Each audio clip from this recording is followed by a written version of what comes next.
la plaque d'identité du soldat français de la Seconde Guerre mondiale. Alors en vérité, elle date même d'avant la Seconde Guerre mondiale puisqu'elle a été introduite au sein de l'armée française à partir de 1918, un peu trop tard pour être distribuée aux soldats français de la Première Guerre mondiale. Et sur cette plaque, on peut retrouver diverses informations. Alors au recto, on peut retrouver le nom et prénom du soldat et l'année qui se situe en haut, alors là en l'occurrence ici 1921, n'est pas l'année de naissance du soldat, c'est son année d'incorporation au sein de l'armée française.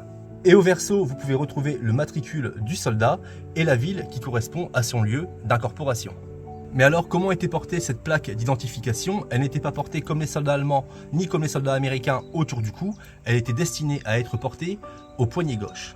Et vous pouvez remarquer que sur cette plaque, il y a 10 trous, juste ici, qui sont destinés à casser la plaque en cas de décès du soldat.